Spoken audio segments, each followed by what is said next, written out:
আসসালামু আলাইকুম এভরিওয়ান। আজকে আমরা শেয়ার করতে যাচ্ছি কীভাবে খুবই সহজে মাত্র 15 মিনিটের মধ্যেই পাস্তা বানিয়ে ফেলা যায় বাসায় যা আছে ইনগ্রিডিয়েন্টস তা দিয়ে।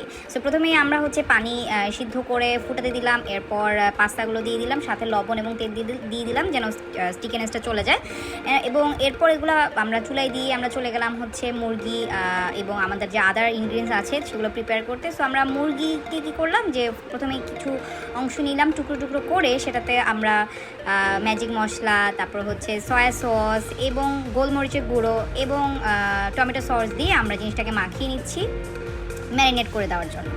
সো এখন আমরা এগুলোকে ম্যারিনেট হতে দিব এবং এরপরেই আমরা চলে যাব আমরা বাকি যে ইনগ্রিডিয়েন্টসগুলো দিচ্ছি খুবই সহজ বাসা যেগুলো থাকে ভেরি রেগুলার, সেটা হচ্ছে রসুন কুচি, পেঁয়াজ কুচি, মরিচ কুচি, গাজর কুচি, টমেটো কুচি এবং ক্যাপসিকাম কুচি।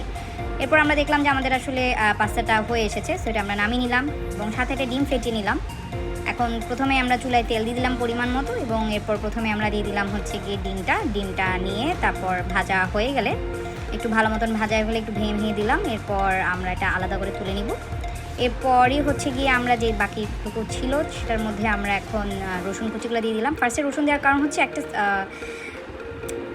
একটা সুন্দর স্মেল হয় আসলে, যেটা খুবই ভালো লাগে, আমার স্পেশালি খুবই ভালো লাগে, তাই এটা দেওয়া। এবং পেঁয়াজ এবং মরিচ দিয়ে দিলাম। এরপর একটু হয়ে গেলে এরপর আমরা এখন টমেটো দিয়ে দিব। টমেটোকে একটু ভালো মতন ভাজতে দিব, ভেজে আসলে একটু নরম হয়ে আসলে তারপরে গিয়ে আমরা মুরগি যেটা ম্যারিনেট করে রেখেছিলাম সেটা দিয়ে দেব। এখন এইটা হতে হতে একটু পানি ঢেলে দিব যেন একটু ভালো মতন সিদ্ধ হয়। সো তারপর এটা একটু ভালো মতন হয়ে আসলে, লবণটা দেওয়া ছিল না, সো লবণটা দিয়ে দিলাম। তারপর এখন একটি পানি দিয়ে দিলাম। এরপর এটা একটু হয়ে আসবে, এরপরে বাকি থাকা যে ইনগ্রিডিয়েন্টসগুলো সেগুলো দিয়ে দিলাম এবং এগুলো একটু হয়ে আসার পরে নুডলসগুলো দিয়ে দিলাম।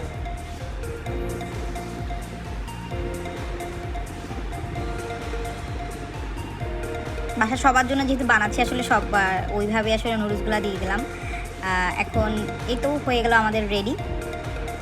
সো এরপর আমরা যেগুলো ডিম করে রেখেছিলাম প্রথমে সেগুলো দিয়ে দিলাম।